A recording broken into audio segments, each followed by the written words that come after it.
স্বাগত জানাচ্ছি আরটিভির সন্ধ্যা সংবাদে। পুরোটা সংবাদে আপনাদের সাথে রয়েছে আমরা দুজন, আমি নুসরাত সুজানা এবং আমি ফাহমিদা সালাম। শুরুতেই আন্তর্জাতিক প্রসঙ্গ।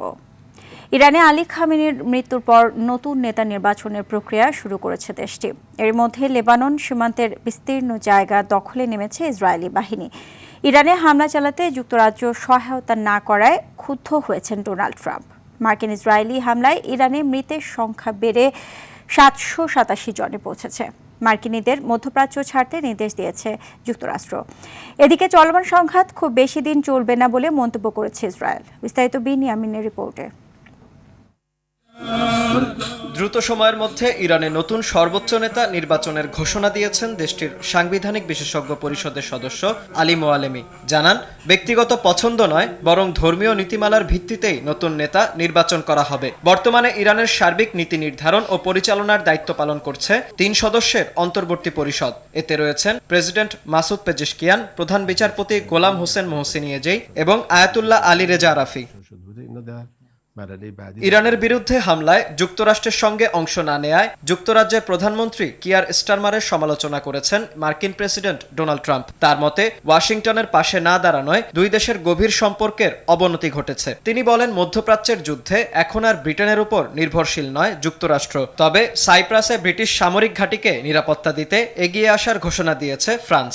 এছাড়া চলমান সংঘাত কিছুদিন স্থায়ী হলেও বছর ধরে চলবে না বলে মন্তব্য করেছেন ইসরায়েলের প্রধানমন্ত্রী বেনিয়ামিন নেতানিয়াহু। এরই মধ্যে লেবাননে ব্যাপক বোমা হামলার পাশাপাশি সীমান্তে জায়গা দখলের জন্য সেনাবাহিনীকে নির্দেশ দিয়েছেন ইসরায়েলের প্রতিরক্ষা মন্ত্রী ইসরায়েল কাটজ। তিনি বলেন, দক্ষিণ লেবাননের সীমান্তে অতিরিক্ত জায়গা দখল করে বিশেষ নিরাপত্তা অঞ্চল গঠন করতে ইতোমধ্যেই অভিযান শুরু করেছে ইসরায়েলি বাহিনী। অন্যদিকে এ ঘোষণার পর সেসব অঞ্চল থেকে পিছু হটতে শুরু করেছে লেবাননের সেনারা। এদিকে মার্কিনীদের দ্রুত মধ্যপ্রাচ্য অঞ্চলের 14 দেশ ছাড়তে নির্দেশ দিয়েছে যুক্তরাষ্ট্র। তবে ইসরায়েলে অবস্থানরত মার্কিন নাগরিকদের দেশ ত্যাগে সহায়তা করতে পারবে না বলে জানিয়েছে ওয়াশিংটন। যুক্তরাষ্ট্র ও ইসরায়েলের হুমকির তোয়াক্কা না করে ইসরায়েলের বিভিন্ন স্থানে ক্ষেপণাস্ত্র হামলা অব্যাহত রেখেছে তেহরান। এছাড়া আন্তর্জাতিক গণমাধ্যমে সৌদি আরবের রাজধানী রিয়াদ ও আল খারাজ এবং ওমানের দুকম বাণিজ্যিক বন্দরেও হামলার খবর পাওয়া গেছে। অন্যদিকে ইরানের নাতানজ পরমাণু কেন্দ্র সহ আইআরজিসির কমান্ড ও কন্ট্রোল স্থাপনা, বিমান প্রতিরক্ষা ব্যবস্থা, ক্ষেপণাস্ত্র ও ড্রোন উৎক্ষেপণ কেন্দ্র ধ্বংসের দাবি করছে যুক্তরাষ্ট্র। যুক্তরাষ্ট্র ও ইসরায়েলের এসব হামলার তীব্র নিন্দা জানিয়েছে বেইজিং। ওমান, ইরান ও ফ্রান্সের পররাষ্ট্রমন্ত্রীর সঙ্গে আলোচনার পর চীনের পররাষ্ট্রমন্ত্রী ওয়াং ই বলেন, ইরানের সঙ্গে চলমান আলোচনা ইচ্ছাকৃতভাবে ব্যর্থ করেছে যুক্তরাষ্ট্র ও ইসরায়েল। তাই চলমান সংঘাতের পেছনে দেশ দুটিকে দায়ী করেন তিনি। একই সঙ্গে হামলা বন্ধ করে আবারও আলোচনায় বসার আহ্বান জানিয়েছে চীন সরকার। বিনিয়ামিন, আরটিভি। ইরানের বিরুদ্ধে মার্কিন হামলায় যোগ দিতে চাইছে আরব দেশগুলো। সিএনএনকে দেয়া এক সাক্ষাৎকারে এমন দাবি করেছেন মার্কিন প্রেসিডেন্ট ডোনাল্ড ট্রাম্প। অন্যদিকে পশ্চিমা সামরিক জোট ন্যাটো এই যুদ্ধে সরাসরি যোগ দেবে না বলে জানিয়েছেন জোটের মহাসচিব মার্ক রুটা। একই সঙ্গে ইরান যুদ্ধে যুক্তরাষ্ট্রকে নিজেদের সামরিক ঘাঁটি ব্যবহার করতে না দেওয়ার সিদ্ধান্ত নিয়েছে স্পেন। বিস্তারিত সামির শিহাবের রিপোর্টে। ইরানের বিরুদ্ধে মার্কিন সামরিক অভিযানে যোগ দিতে অনিচ্ছুক আরব দেশগুলো এখন যুক্তরাষ্ট্রের হামলায় সক্রিয় ভূমিকা নিতে যাচ্ছে বলে দাবি করেছেন মার্কিন প্রেসিডেন্ট ডোনাল্ড ট্রাম্প। তেহরানের আক্রমণের মুখে দেশগুলো তাদের অবস্থান পরিবর্তন করছে বলে জানান তিনি। এমন প্রেক্ষাপটে পশ্চিমা সামরিক জোট ন্যাটো তাদের অবস্থান স্পষ্ট করেছে। ব্রাসেলসে জার্মান টেলিভিশন এআরডিকে দেওয়া সাক্ষাৎকারে ন্যাটো মহাসচিব মার্ক রুটা বলেন, এই যুদ্ধে জোট হিসেবে তাদের অংশ নেওয়ার কোনো পরিকল্পনা নেই। তবে পৃথক সদস্য রাষ্ট্রগুলো নিজেদের মতো করে যুক্তরাষ্ট্র ও ইসরায়েলের পদক্ষেপে সহায়তা করতে পারে বলে ইঙ্গিত দেন তিনি।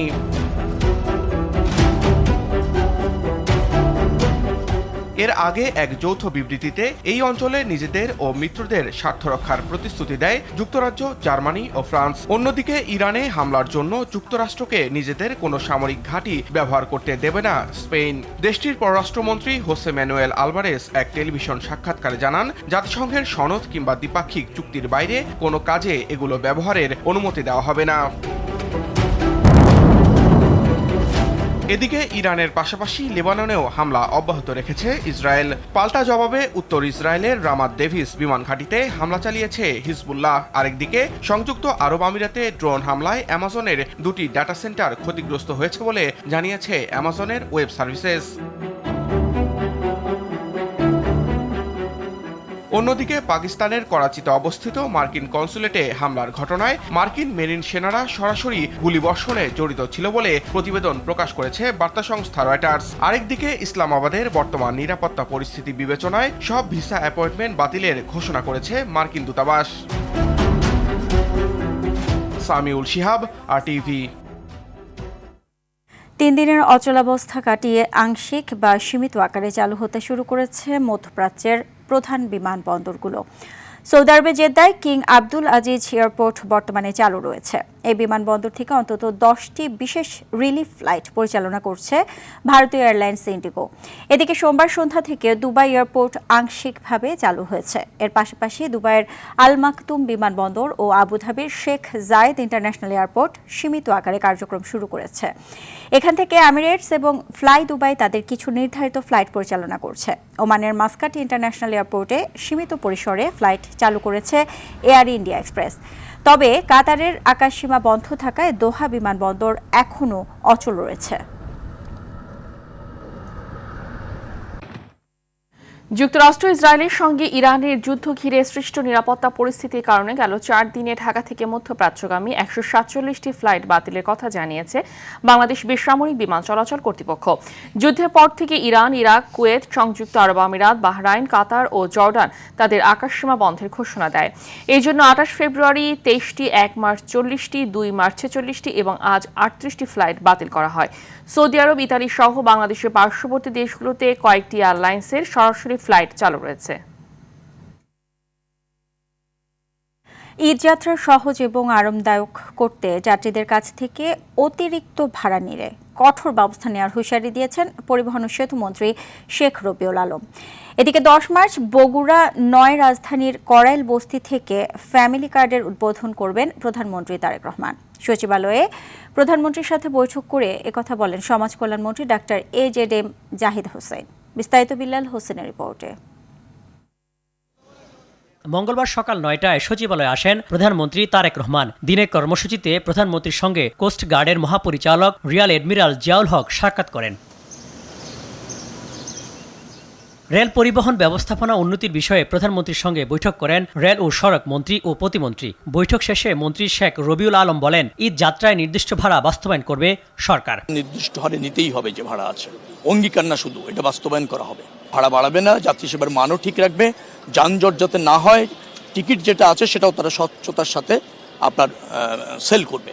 বলেন, রেলে 3 শ্রেণীর ব্যক্তিদের জন্য থাকছে 25% ভাড়া ছাড়, অর্থাৎ 65+ সিনিয়র সিটিজেন, আর হচ্ছে স্টুডেন্ট যারা, তাদের জন্য দূরপাল্লার যে আমাদের ট্রেন আছে ইন্টারসিটি এবং আমাদের মেট্রো রেল, সেখানে আমরা 25% ভাড়া ডিসকাউন্ট করব।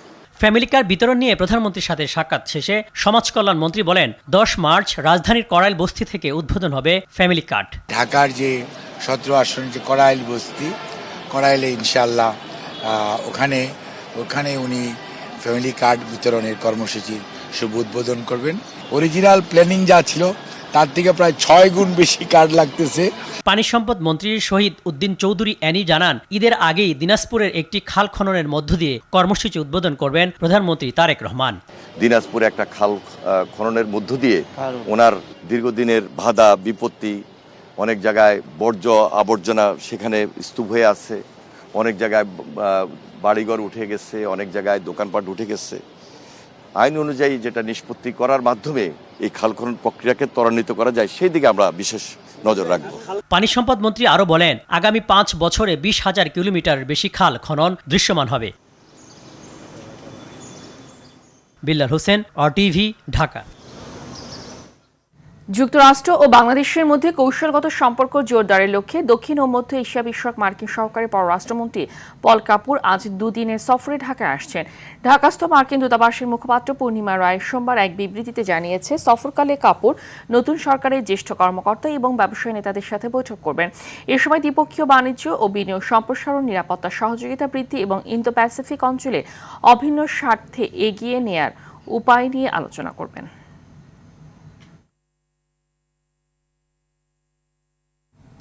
অভিন্ন স্বার্থ দীর্ঘদিনের দ্বিপাক্ষিক সম্পর্ক এগিয়ে নিতে নতুন পররাষ্ট্রমন্ত্রী খলিলুর রহমানের সাথে খুব সুন্দর আলোচনা হয়েছে বলে জানিয়েছেন British high commissioner Sarah Cook. সকালে পররাষ্ট্রমন্ত্রী খলিলুর রহমানের সাথে সাক্ষাৎ করতে মন্ত্রণালয়ে আসেন ব্রিটিশ হাই কমিশনার। প্রায় ঘণ্টাখানেক আলোচনা শেষে সাংবাদিকদের সাথে কথা বলেন তিনি। সারাহ কুক জানান, নতুন সরকারকে যুক্তরাজ্যের পক্ষ থেকে অভিনন্দন জানানো হয়েছে। একই সাথে দুই দেশের অভিন্ন স্বার্থ, অর্থনৈতিক উন্নয়ন, অভিবাসন, জলবায়ু পরিবর্তন মোকাবেলা, নিরাপত্তা ও রোহিঙ্গা সমস্যার সমাধান নিয়ে আলোচনা হয়েছে। এ সময় যুক্তরাজ্য বাংলাদেশের সাথে বহু পুরনো দ্বিপাক্ষিক বন্ধুত্বপূর্ণ সম্পর্ক বর্তমান সরকারের সাথেও এগিয়ে নিতে চায় বলেও জানান সারাহ কুক। আমরা নতুন সরকারকে অভিনন্দন জানিয়েছি। আমাদের মাঝে দ্বিপাক্ষিক সম্পর্ক জোরদার নিয়ে কথা হয়েছে। অর্থনৈতিক উন্নয়ন, অভিবাসন, জলবায়ু পরিবর্তন মোকাবেলা, প্রতিরক্ষা ও রোহিঙ্গা সমস্যা সমাধান নিয়ে পররাষ্ট্রমন্ত্রীর সাথে খুব সুন্দর আলোচনা হয়েছে। বাংলাদেশের এই নতুন অধ্যায়ে আমরা এই বন্ধুত্বপূর্ণ সম্পর্ক আগামীতেও এগিয়ে নিতে আগ্রহী।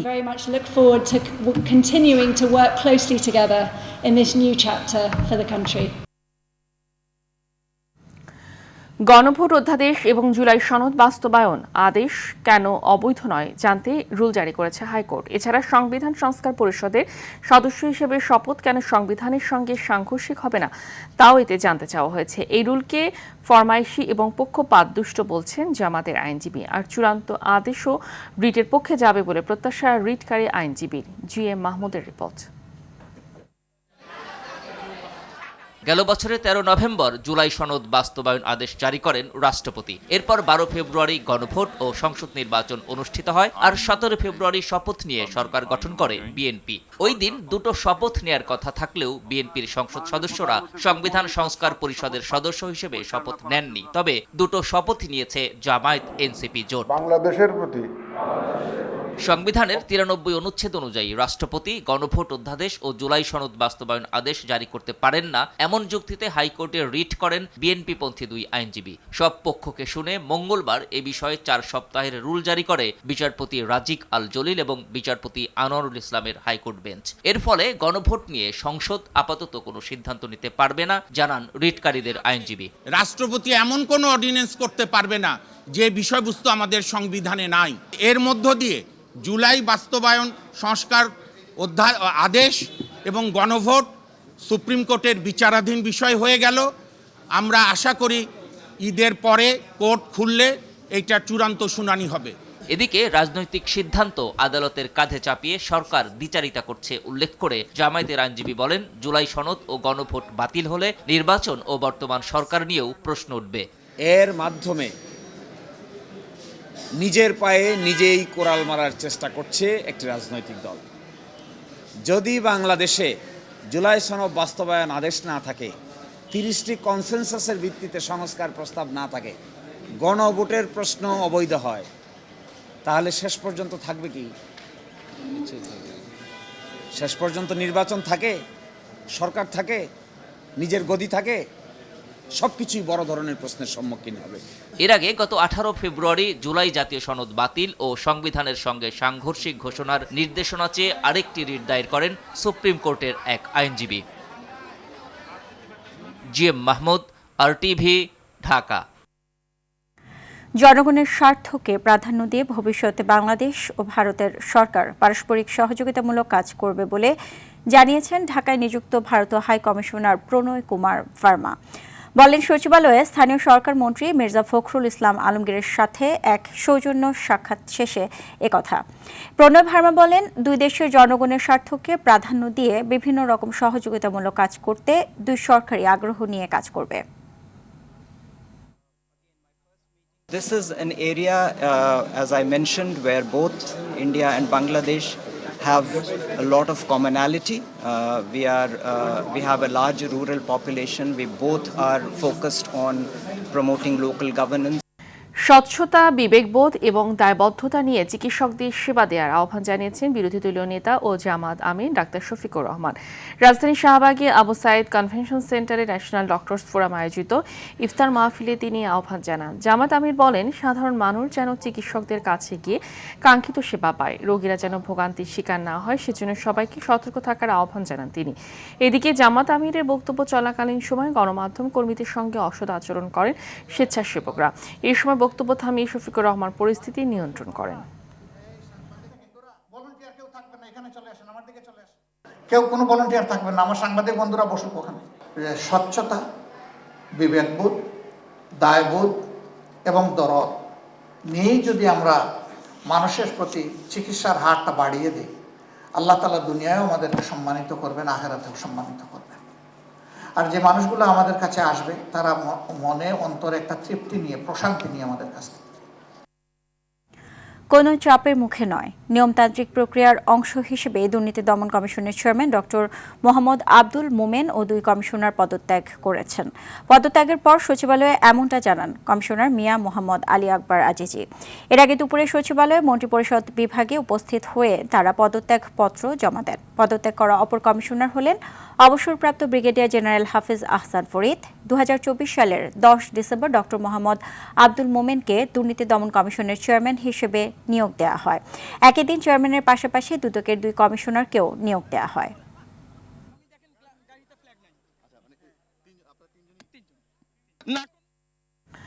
ঢাকার 2 সিটি কর্পোরেশনের তহবিল থেকে 425 কোটি টাকা লুটপাট করেছে 17 বছর ক্ষমতায় থাকা আওয়ামী লীগ সরকার।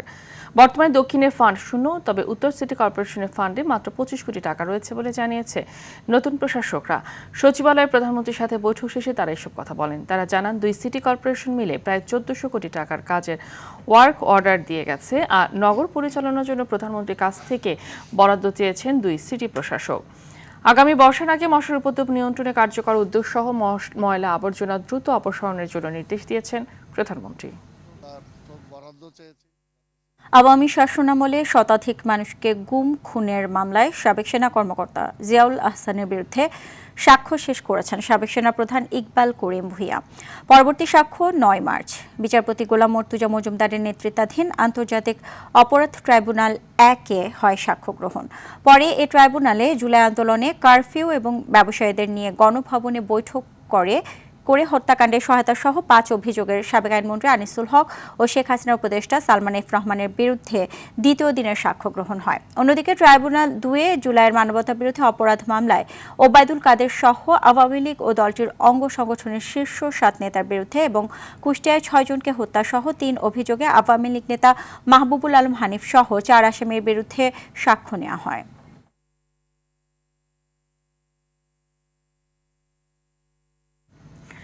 আজ থেকে শুরু হয়েছে ঈদ যাত্রার অগ্রিম টিকিট বিক্রি। বরাবরের মতো এবারও ট্রেনের শতভাগ টিকিট বিক্রি হচ্ছে অনলাইনে।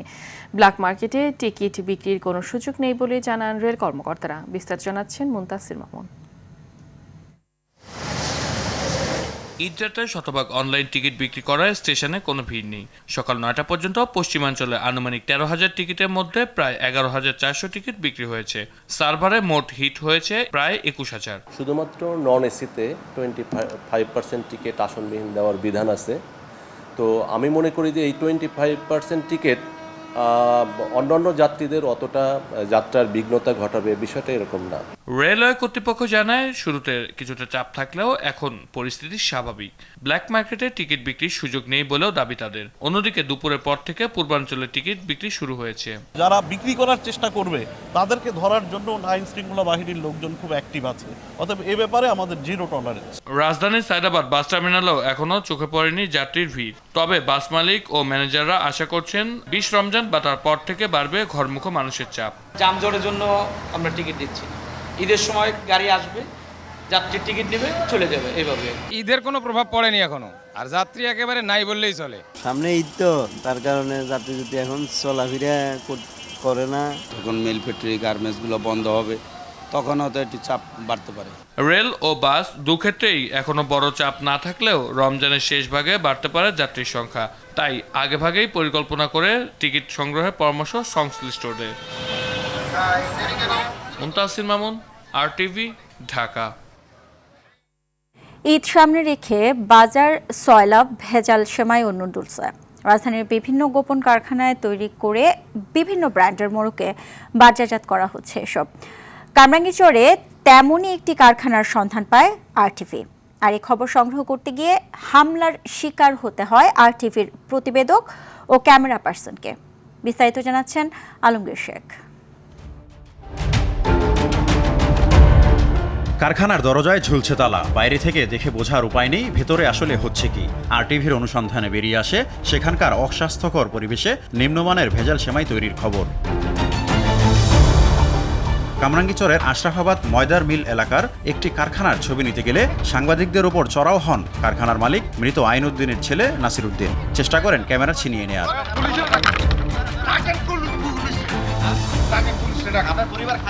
পরে লিখিত অভিযোগের ভিত্তিতে পুলিশ অভিযানে গেলে গা ঢাকা দেন নাসির ও তার সহযোগীরা। অনুসন্ধানে উঠে আসে শুধু সেমাই নয়, নাসিরের নিয়ন্ত্রণে রয়েছে নুডলস, পাউরুটি, বিস্কিট, কেক ও আচার তৈরির একাধিক কারখানা। বাসি পাউরুটি না এটা ভিতরে ঢুকায়, তারপরে এটা দিয়ে টুস বিস্কিট বানায়। অনেক গন্ধ গায়, গন্ধ খারাপ যায় বুঝছেন। আমি আহি দিয়ে গেটে লাগা থাকে।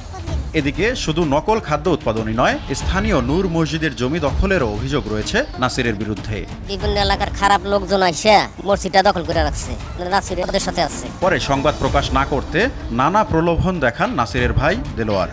এটাকে যাতে আর না হয় বুঝছেন, মানে এই জিনিসগুলো যাতে বাড়াবাড়ি না হয়, ইয়া না হয়, এটার জন্য আগে দুজনের সামনাসামনি বসায় জিনিসটাকে ইয়া করে দেব।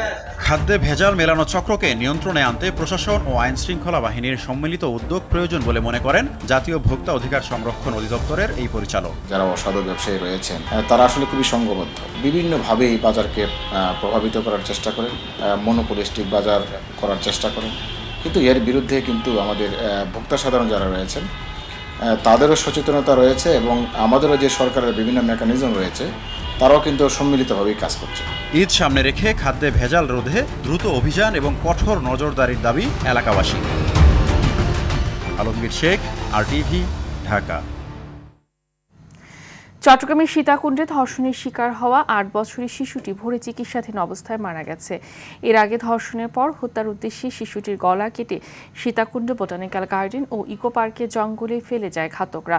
স্থানীয়রা জানায় দাদার বাড়ি থেকে নিজ বাসায় যাওয়ার পথে নিখোঁজ হয় শিশুটি। এরপর প্রায় 3 ঘন্টা পর বাড়ি থেকে প্রায় 7 কিলোমিটার দূরে জঙ্গলে গলা কাটা অবস্থায় হেঁটে আসতে দেখে শ্রমিকরা তাকে উদ্ধার করে উপজেলা স্বাস্থ্য কমপ্লেক্সে ভর্তি করে। এই ঘটনায় সন্দেহভাজন একজনকে আটক করেছে পুলিশ। অভিযুক্ত আসামির নাম মোহাম্মদ মাহবুব বলে জানিয়েছেন CMPর ক্রাইম বিভাগের অতিরিক্ত police super Mohammad Siraj. Vision এম্পোরিয়ামের উমরাহ কাফেলা অফার ক্যাম্পেইনের দ্বিতীয় সিজন শুরু করেছে RFL গ্রুপ। মঙ্গলবার রাজধানীর বাড্ডায় প্রতিষ্ঠানের প্রধান কার্যালয়ে ক্যাম্পেইনের উদ্বোধন করেন গ্রুপের ব্যবস্থাপনা পরিচালক RN পাল। এই ক্যাম্পেইনের মাধ্যমে ভিশন এম্পোরিয়ামের ক্রেতারা উমরাহ পালনের সুযোগ পাবেন। ভিশন এম্পোরিয়ামের যে কোনো শোরুম থেকে সর্বনিম্ন 5,000 টাকার পণ্য কিনলে গ্রাহকরা স্বয়ংক্রিয়ভাবে এই ক্যাম্পেইনটিতে অংশগ্রহণের জন্য যোগ্য হবেন। অনুষ্ঠানে RFL এর chief marketing officer Mohammad Allama Murshid Munim, vision এম্পোরিয়ামের head of marketing Mohit Chakraborty সহ কোম্পানির ঊর্ধ্বতন কর্মকর্তারা উপস্থিত ছিলেন। বর্ণাঢ্য আয়োজনে দেশব্যাপী উদযাপিত হচ্ছে সনাতন ধর্মাবলম্বীদের অন্যতম উৎসব দোলযাত্রা ও হোলি উৎসব। এ উপলক্ষে সকাল থেকে দোলযাত্রা ও হোলি উৎসবে অংশ নিতে মন্দিরে মন্দিরে অনুষ্ঠিত হয় আবির খেলা। এ সময় বিভিন্ন বয়সের নারী পুরুষেরা একে অপরকে বিভিন্ন রঙের আবির মাখিয়ে হোলি খেলায় মেতে ওঠেন। এছাড়া উৎসব উপলক্ষে বিভিন্ন জেলার বিভিন্ন মন্দিরে মন্দিরে পূজা, হোম যজ্ঞ ও প্রসাদ বিতরণ সহ নানা অনুষ্ঠানের আয়োজন করেছে হিন্দু ধর্মাবলম্বীর অনুসারীরা। ক্রিকেট প্রসঙ্গ। টি-20 বিশ্বকাপের প্রথম সেমিফাইনালে কাল নিউজিল্যান্ডের বিপক্ষে মাঠে নামবে দক্ষিণ আফ্রিকা। কলকাতার ইডেন গার্ডেন্সে ম্যাচ শুরু সন্ধ্যা 7:30টায়। এবারে বিশ্বকাপে দারুণ ছন্দে থাকা প্রোটিয়ানা নিজেদের শেষ 5 ম্যাচের সবটাতে জয় নিয়ে মাঠ ছেড়েছে। নিউজিল্যান্ডের বিপক্ষে খেলা শেষ 5 ম্যাচের 3টিতে অবশ্য হার নিয়ে মাঠ ছেড়েছেন তারা। অন্যদিকে নিজেদের শেষ 5 ম্যাচের মধ্যে 2 জয়ের সঙ্গে 2 হার আছে কিউইদের। কিউই ব্যাটার ফিন অ্যালান ও টিম সেফার্টের উপর দায়িত্ব থাকবে মূল। প্রোটিয়াদের ব্যাটিং অর্ডারের মার্করাম ও রিকেলটনের ভরসা রাখবেন কোচ। দক্ষিণ আফ্রিকার পেসার রাবাদা আর লুঙ্গি এনগ্রিডির উপর ভরসা রেখে বোলিং ডিপার্টমেন্টের কৌশল সাজাবেন কোচ।